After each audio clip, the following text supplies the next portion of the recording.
Hey what's up guys, welcome back in my new video. PUBG mobile में basic control settings मैंने आप लोगों के साथ शेयर की। आज मैं आप लोगों के साथ एडवांस कंट्रोल की ये सारी सेटिंग्स शेयर करने वाला हूं कि इनसे आखिर होता क्या है। अगर आपने बेसिक कंट्रोल की सेटिंग की वीडियो नहीं देखी तो उसका लिंक मैं वीडियो की डिस्क्रिप्शन में और ऊपर आई बटन में दे दूँगा, आप वहाँ पर जाके वो वीडियो देख सकते हैं।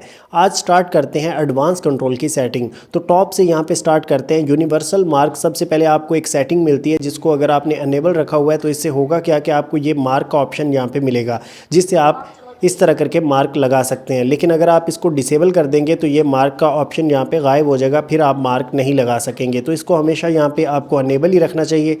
इससे अगली सेटिंग आती है मार्क असिस्ट की। अगर ये यहाँ पे अनेबल है तो इससे क्या होगा कि जब भी आप किसी गाड़ी की तरफ अपना एम ले जाएंगे तो यहाँ पे अलग से आपको डिफ़ाइन करके बताएगा कि आप गाड़ी को मार्क कर रहे हैं। या एयर ड्रॉप की तरफ ले जाएंगे तो एयर ड्रॉप को यहाँ पे डिफ़ाइन करके आपके साथियों को बताएगा कि आप किस तरफ मार्क कर रहे हैं।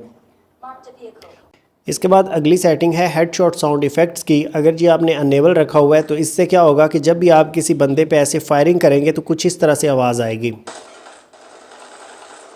आपने देखा यहाँ पे हेलमेट की टिल टिल और खड़च खड़च सर में जब गोलियाँ लगती हैं तो आवाज़ आती है। जब आप इसको लाके यहाँ पे डिसेबल कर देंगे तो अभी यहाँ पे आप दोबारा से गोलियाँ चलाएंगे तो सेम वैसी ही आवाज़ आएगी जैसे नॉर्मल वे में आप कहीं पे भी गोलियाँ चला रहे होते हैं। देखें अभी यहाँ पे आवाज़ सुनाई नहीं दी। तो इस साउंड इफ़ेक्ट को अगर आप अनेबल रखना चाहते हैं तो यहाँ से आप रख सकते हैं। इसके बाद अगला ऑप्शन आता है जंप एंड क्लिम का। अगर आप किसी भी खिड़की के करीब जाते हैं तो आपने देखा होगा कि जो जंप का बटन है वही क्लिम का बन जाता है, और जो ही थोड़ा दूर जाते हैं तो यहाँ पे जंप का, मतलब एक ही बटन से दो काम हो रहे होते हैं। अगर आप यहाँ पे आके इस सेटिंग को यहाँ पे सेपरेट कर देते हैं, सेपरेट से क्या होगा, दो अलग अलग बटन आपके यहाँ पे शो होंगे। एक से आप यहाँ पे जंप कर सकते हैं और एक से क्लिम कर सकते हैं, और जंप वाले बटन से कभी भी क्लिम नहीं होगी। बात सूरतों में इस सेटिंग की ज़रूरत होती है तो आप अपनी मर्ज़ी के मुताबिक इस सेटिंग को अनेबल या डिसेबल कर सकते हैं। इससे अगली सेटिंग आती है फायर मोड बटन डिस्प्ले की। अगर जी आपका सेपरेट है तो आपने देखा होगा कि ये दोनों बटन आपको अलग अलग सेपरेट शो होंगे। अगर आप इसको मर्ज कर देंगे तो आप देखेंगे कि यहाँ पे एक ही बटन आपको शो होगा जिसको आप जहाँ पे भी रख सकते हैं, मतलब ये दोनों मर्ज होके एक ही बन जाते हैं। इससे अगली सेटिंग आती है merge crouch and prone. Crouch and prone क्या होता है, बेसिकली जब आप यहाँ पे गेम खेल रहे होते हैं तो आपको दो बटन मिलते हैं, एक से आप बैठ सकते हैं और एक से आप लेट सकते हैं। लेकिन अगर आप इस सेटिंग को पे अनेबल कर देते हैं तो अनेबल करने के बाद आपको यहाँ पे एक ही बटन देखने को मिलेगा, जबकि लेटने वाला बटन यहाँ पे गायब हो चुका है। अब इसी को लॉन्ग प्रेस करके आप लेटने वाला बटन बना सकते हैं और इसी को जस्ट टैप करके आप बैठने वाला बटन बना सकते हैं। तो फिलहाल ये थोड़ी डिफ़िकल्ट सी गेम हो जाएगी और इसलिए इसको यहाँ पे आप अनेबल मत कीजिए। इसके बाद अगली सेटिंग आती है क्विक थ्रो की। अगर आप इसको अनेबल रखते हैं तो यहाँ पे आपके पास जो भी चीज़ें होती हैं जिनमें नेड, मूली या स्मोक, आप इसको सिलेक्ट करके अगर इसी पे लॉन्ग प्रेस करेंगे तो यहाँ पे ये थ्रू करना स्टार्ट कर देगा। अगर आप इस सेटिंग को यहाँ पे डिसेबल कर देते हैं तो उसके बाद अगर आप इस पर लॉन्ग प्रेस करते हैं तो ये इस तरह की व्हील बनेगी जिसमें आप कोई भी चीज़ सिलेक्ट कर सकते हैं, ना कि थ्रू होगा। इसके बाद अगली सेटिंग आती है थ्रूएबल क्विक व्हील की। अगर आप इसको थ्रू पे रखते हैं तो इससे क्या होगा कि ये जो आपकी एटम्स हैं इनमें से कोई भी चीज़ अगर आप यहाँ पे लॉन्ग प्रेस करके सिलेक्ट करते हैं तो वो यहाँ पे ऑटोमेटिक थ्रू होना स्टार्ट हो जाएगी। जबकि अगर आप यहाँ पे इसकी सेटिंग को स्विच कर देते हैं तो अभी इस पे लॉन्ग प्रेस करने से अगर आप कोई भी चीज़ सेलेक्ट करते हैं तो वो सिलेक्ट होगी, ना कि थ्रू होगी। अगली सेटिंग आती है थ्रू कैंसिबल्स की। अगर आप इसको अनेबल कर लेते हैं तो यहाँ पे जो आपके पास कैंसिबल्स हैं जिनमें आपके पास ड्रिंक या जहाँ पे बैंडेज कोई भी चीज़ आप सेलेक्ट कर लीजिए, वो आपको यहाँ पे शो होना स्टार्ट हो जाएगी और उसको यहाँ पे सिलेक्ट करके आप अपने फ्रेंड के पास यहाँ से थ्रू कर सकते हैं। इससे अगली सेटिंग आती है ट्रांसपेरेंट यूवी मोड की। अगर आप इसको अनेबल कर लेते हैं तो आप यहाँ पे देख रहे हैं यहाँ पे पबजी मोबाइल का एक लोगो आपको शो हो रहा है। इस पर अगर आप 3 सेकंड तक यहाँ पे दबाए रखते हैं तो यहाँ पे इस तरह करके आपको एक पट्टी शो होगी और उसके बाद सारे जितने भी आपके कंट्रोल्स के बटन्स हैं वो यहाँ पे डिस्पेरेंट हो जाएंगे, और उसके बाद आप वैसे तो उनका यूज़ यहाँ पे कर सकते हैं लेकिन वो यहाँ पे दिखेंगे नहीं। और दोबारा से इस पे लॉन्ग अगर प्रेस करते हैं तो यहाँ पे वापस से आपके जितने भी कंट्रोल्स के बटन्स हैं वो विजिबल हो जाएंगे। अगली सेटिंग आती है स्लाइड की। अगर आप इसको अनेबल करके रखते हैं तो यहाँ पे आप देखेंगे कि जब भी आप यहाँ पे बैठने वाला बटन दबाएंगे तो यहाँ पे अरीना में ये स्लाइड लगाएगा। तो अगर आप इसको स्लाइड को यहाँ पे डिसेबल कर देते हैं तो अभी आप अगर बैठने वाला बटन दबाएंगे तो जस्ट बैठेगा, ना कि यहाँ पे स्लाइड लगाएगा। अगली सेटिंग आती है FPP स्वेप की। अगर आप इसे अनेबल रखते हैं तो इससे होगा क्या कि आपको अलग से एक बटन शो हो रहा होगा जिस पे प्रेस करने से कुछ इस तरह से आपको व्यू देखने को मिलेगा। दोबारा से प्रेस करेंगे तो वापस से ये व्यू आ जाएगा। लेकिन अगर आप इसको यहाँ पे जाके डिसेबल कर देते हैं तो ये यहाँ पे बटन ही आपको शो होना बंद हो जाएगा। तो इसको आप अपनी मर्ज़ी के मुताबिक रख सकते हैं या हटा सकते हैं। इसके बाद अगला आपको ऑप्शन मिलता है FPP डायनेमिक होल्डिंग का। अगर आप इसको अनेबल कर लेते हैं तो आपको यहाँ पे FPP लगाने के बाद आपने देखा होगा कि आपकी गन यहाँ पे डाउन दिखेगी और जब भी आप यहाँ पे फायरिंग करेंगे तो आपकी गन थोड़ी सी ऊपर हो जाया करेगी और थोड़ी देर बाद वापस से अपनी पोजीशन में चली जाएगी। इससे क्या होगा कि आपको देखने को ज़्यादा व्यू मिलेगा। तो अगर आप इस सेटिंग को अनेबल रखना चाहते हैं तो रख सकते हैं, अदरवाइज़ इसको भी आप डिसेबल कर दें। इसके बाद अगला आपको ऑप्शन मिलता है TPP का। ये 80 पे मैंने सेट कर रखा है और अगर आप इसको फुल कर देते हैं तो इससे क्या होगा कि आपने देखा होगा कि TPP में आपको मतलब इतना ज़्यादा व्यू देखने को मिल रहा है। और अगर मैं दोबारा से इसको यहाँ पे कम कर देता हूँ तो आप देखेंगे कि यहाँ पे जो हमें व्यू देखने को मिल रहा था वो पहले की निस्बत कितना यहाँ पे कम दिख रहा है, मतलब लेग तक दिख रहा था, अभी मतलब सारी स्क्रीन जो है ऐसे दब गई है। तो इसको आप ज़्यादा व्यू के लिए यूज़ करते हैं। इससे अगली सेटिंग आती है FPP सेम वैसे ही वर्क करता है जैसे TPP। अगर आप इसको फुल कर लेते हैं तो आप देखेंगे कि इस व्यू में आपको ज़्यादा वाइड एंगल मिल रहा होगा और काफ़ी सारी चीज़ें इधर उधर की ज़्यादा दिख रही होंगी। अगर आप इसको कम करना चाहते हैं तो यहाँ पे आके इसको अपनी मर्ज़ी के मुताबिक जितना रखना चाहते हैं आप रख सकते हैं। इससे क्या होगा कि आपका व्यू जो है वो कम हो जाएगा। अगली सेटिंग आती है स्प्लिट सेंसिटिविटी की। अगर आप इसको बिल्कुल कम कर देते हैं तो इससे होगा क्या कि जो आपकी जॉयस्टिक है इसको आप यहाँ पे लंबा खींचेंगे तब जाके आपका बंदा यहाँ पे रन करेगा। और अगर आप इसकी सेटिंग में जाके इसको यहाँ पे बढ़ा देते हैं, मान लीजिए मैंने यहाँ पे फुल कर दिया, अभी क्या होगा हल्का सा आगे स्विप करने से ही आपका बंदा यहाँ पे रन करना शुरू हो जाएगा। तो इसको आप अपनी मर्ज़ी के अकॉर्डिंग कर सकते हैं, लेकिन इसको मोस्टली यहाँ पे आपको 80 पे रखना चाहिए। इसके बाद अगली सेटिंग आती है मार्क स्टाइल की। ये आपका अगर क्लासिक पे है तो आप कोई भी मार्क अगर लगाते हैं तो यहाँ पे इस तरह के मार्क आपको लगेगा। लेकिन अगर आप इसको यहाँ पे आके क्लासिक से हटा के यहाँ पे मॉडर्न कर देते हैं तो मॉडर्न पे क्या होगा कि आपका मार्क जो है वो कुछ इस अंदाज से लगेगा। मतलब अगर आप किसी को भी मार्क कर रहे हैं तो आपका व्यू जो है वो ब्लॉक नहीं होगा और आपको क्लियरली यहाँ पे जो भी बंदे हैं जो भी चीज़ है वो दिखती रहेगी। और दूसरे मार्क क्लासिक में आपका व्यू रुकता है, तो आप इसका यूज़ यहाँ पे कर सकते हैं। अगली सेटिंग आती है स्प्रिंटिंग इंटरप्ट्स पीक मोड। अगर आप इसको अनेबल कर लेते हैं, अगर आप यहाँ पे पीक लगा के चल रहे हैं तो आप थोड़ा सा जॉयस्टिक को आगे की तरफ करेंगे तो आपकी पीक ऑटोमेटिकली ख़त्म हो जाएगी। लेकिन जो ही अगर आप इसको डिसेबल कर देंगे, डिसेबल करने के बाद अगर आप यहाँ पे पीक लगा के चल रहे हैं तो आपकी कभी भी पीक यहाँ पे जॉयस्टिक के ज़रिए नहीं हटेगी। इसके बाद अगली सेटिंग है एम असिस्ट की। एम असिस्ट अगर आपका अनेबल है तो इसमें क्या होगा कि अगर एक बंदा आपके सामने है और आप उस पर फायर कर रहे हैं तो आपकी बुलेट जो उस पर नहीं भी लग रही तो आपकी स्कोप खींची खींची मैग्नेट की तरह खुद ही उसके ऊपर जाना शुरू हो जाएगी। एम असिस्ट यहाँ पे आके इसका डिसेबल कर देते हैं तो उसके बाद आप देखेंगे कि आपकी बुलेट्स जो हैं वो एक ही जगह पे लग रही होंगी, चाहे आपका एनिमी इधर भागे चाहे इधर भागे। लेकिन इसमें एक फ़ायदा है, अगर ज़्यादा बंदे आगे आ जाएं तो ये कंफ्यूज हो जाती है, स्कोप कभी यूँ जाएगी कभी यूँ आ जाएगी, आउट ऑफ कंट्रोल हो जाती है। तो इस दौरान आप इसको डिसेबल रख सकते हैं। अगर एक ही बंदे को शूट कर रहे हैं तो ये एम असिस्ट आपके लिए बहुत बेनिफिट वाली चीज़ है। अगली सेटिंग है मेन स्क्रीन ऑडियो मार्क्स की। अगर आप इसको क्लासिक मोड पे रखेंगे तो आप देख सकते हैं यहाँ पे मेरे इर्द गिर्द बंदे हैं, तो यहाँ पे मैप पे मुझे शो हो रहा है कि यहाँ पे मेरे इर्द गिर्द बंदे चल रहे हैं। तो ये इसी तरह करके आपको शो होगा। अगर आप आके यहाँ पे इसको ओनली इन आफ्टर मैच रख देते हैं तो फिर आपको यहाँ पे मैप पे शो नहीं होगा, फिर ये आफ्टर मैच के बाद के मैच में आपको यहाँ पे शो करेगा। और अगर आप इसको आके यहाँ पे डिसेबल कर देते हैं तो डिसेबल का मतलब होगा कि कहीं पे भी आपको फुटप्रिंट यहाँ पे शो नहीं करेगा। अगली सेटिंग आती है ऑटो मार्क हिट लोकेशंस की। अगर आपने इसे अनेबल कर रखा है तो आप किसी भी बंदे को हिट करेंगे एक ही बुलेट तो उसके ऊपर लोकेशन शो हो जाएगी, और अगर आपका टीममेट किसी को हिट करेगा तब भी लोकेशन आपको शो हो जाएगी कि फ़लाँ जगह पे बंदा है।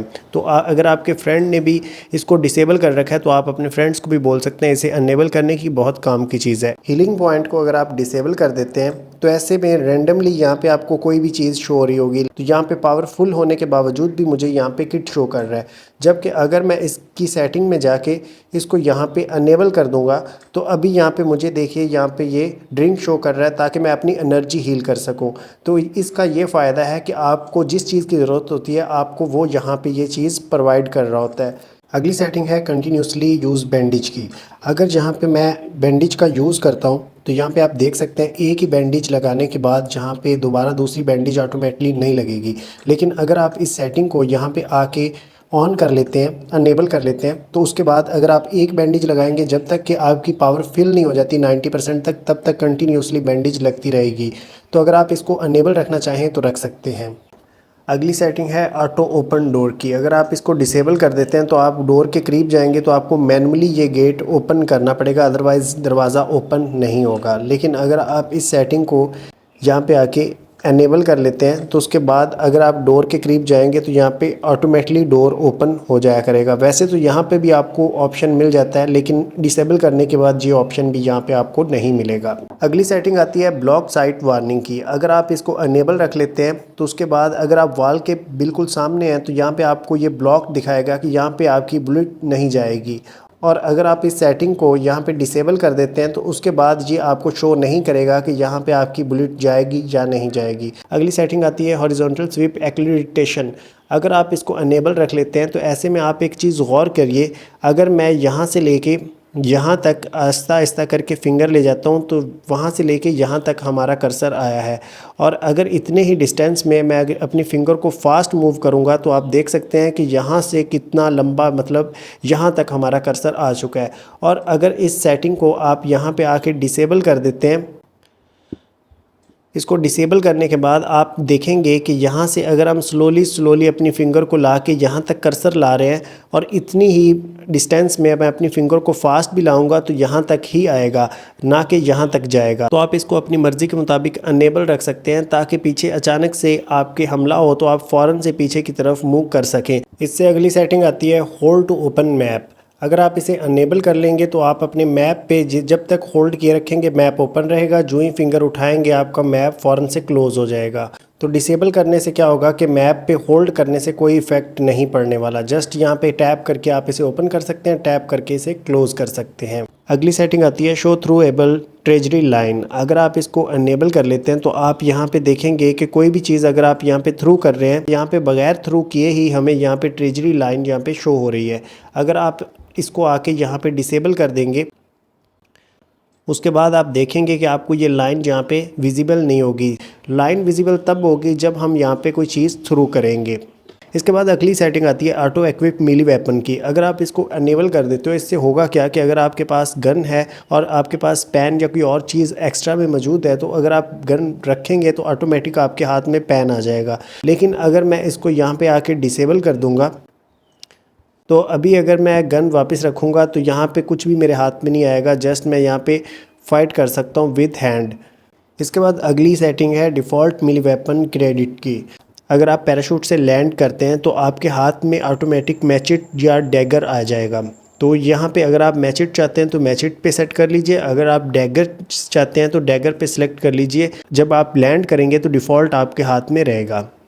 अगली सेटिंग आती है रीलोड इंटरप्ट मेथड की। अगर आप फायर इंटरप्ट पे रखते हैं तो जब आप यहाँ पे रीलोड कर रहे होते हैं अपनी बुलेट्स, उस दौरान अगर आप दोबारा से फायर बटन पे प्रेस करेंगे तो आपका रीलोड जो है वो ऑटोमेटिकली ख़त्म करके बाकी की बुलेट्स जो हैं वो चलना स्टार्ट हो जाएंगी। लेकिन अगर आप इसकी सेटिंग में जाके इसको यहाँ पे सेट कर देते हैं रीलोड इंटरप्ट, तो अभी ऐसा होगा कि जब आप फायरिंग कर रहे हैं उस दौरान अगर आप रीलोड कर रहे हैं दोबारा आप जितनी दफ़ा मर्ज़ी प्रेस कर लें, जब तक कि रीलोड कंप्लीट नहीं होगा आपकी बाकी की बुलेट्स यहाँ पे यूज़ नहीं हो पाएंगी।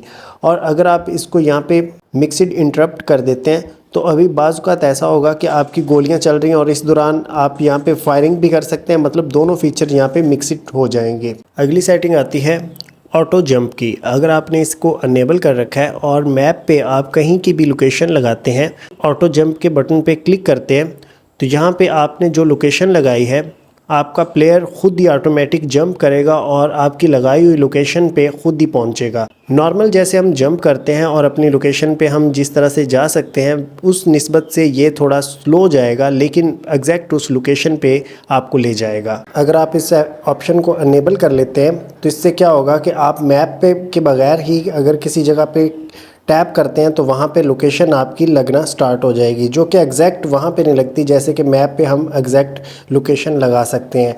अगली सेटिंग आती है डिफ़ॉल्ट परचेट्स फॉलो की। अगर आप इसको अनेबल कर लेते हैं तो इससे क्या होगा कि आपके किसी भी फ्रेंड को फॉलो की रिक्वेस्ट चली जाएगी और वो आपको अपनी मर्ज़ी के मुताबिक कहीं पे भी लैंड कर देगा। लेकिन अगर आप इस ऑप्शन को यहाँ पे डिसेबल कर देते हैं तो डिसेबल करने के बाद आपका कोई भी फ्रेंड आपको रिक्वेस्ट भेजे बगैर फॉलो नहीं कर सकता। इससे अगली सेटिंग आती है जायरोस्कोप की। जायरोस्कोप अगर आप ऑलवेज में ऑन रखते हैं तो इससे क्या होगा कि अगर आप अपने मोबाइल या टैब पे आप गेम खेल रहे हैं तो इस तरह करके पूरी स्क्रीन आपके हाथ हिलाने से मूव करेगी।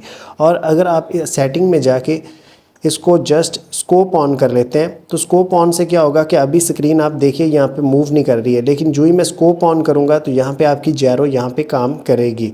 और अगर आप इसको यहाँ पे आके ऑफ़ कर देते हैं तो उसके बाद जहाँ पे ना स्कोप ऑन करने से यहाँ पे जैरो काम करेगी, ना वैसे स्क्रीन पे यहाँ पे काम करेगी।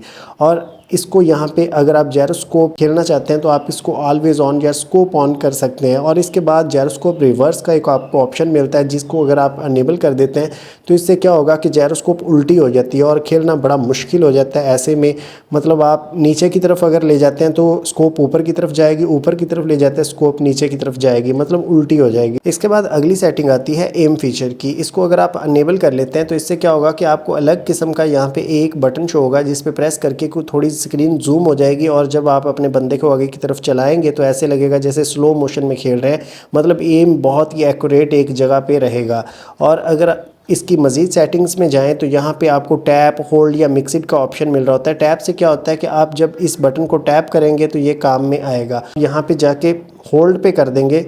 होल्ड पे करने के बाद आप देखेंगे कि यहाँ पे आप टैप करने से ये काम नहीं करेगा, जबकि आप होल्ड रखेंगे तो उस दौरान ये काम करेगा। जो ही छोड़ेंगे तो वापस पहले वाली पोजीशन में आ जाएगा। और लास्ट जो इसका ऑप्शन है वो है मिक्सिड का, कि यहाँ पे टैप वाला भी काम करेगा और होल्ड वाला भी, दोनों काम यहाँ पे इकट्ठे करेंगे। इसके बाद लास्ट यहाँ पे हमारे पास एक सेटिंग आती है एम कैमरा रोटेशन फ़ीचर की। अगर आप इसको अनेबल कर लेते हैं तो ये बेसिकली सेंसिटिव की सेटिंग है। अगर आप इसको यहाँ पे अनेबल रखते हैं तो यहाँ पे आप देख सकते हैं कि बहुत ही स्लो मोशन में ऐसे सेंसिटिव काम कर रही है। लेकिन अगर आप इसको यहाँ पे डिसेबल कर देंगे तो ऐसे में नॉर्मल जैसे हमारी सेंसिटिव यहाँ पे काम करती है सेम वैसे ही यहाँ पे वर्क करेगी। तो एडवांस कंट्रोल की सेटिंग यहीं तक थी। अगर आपने बेसिक कंट्रोल की सेटिंग नहीं देखी तो उसकी वीडियो मैंने लगा दी है। इसके अलावा यहाँ पे जायरोस्कोप की सेटिंग, बटन की सेटिंग, सेंसिटिव सेटिंग्स, काफ़ी सारी सेटिंग्स और भी मौजूद हैं जिनकी स्टेप बाय स्टेप मैं वीडियो लगा दूंगा। आई होप आपको ये वाली वीडियो पसंद आई होगी। अगर मज़ीद कोई आपका क्वेश्चन हो तो आप पूछ सकते हैं। मिलते हैं आपसे नेक्स्ट वीडियो में, तब तक के लिए खुदा हाफिज़।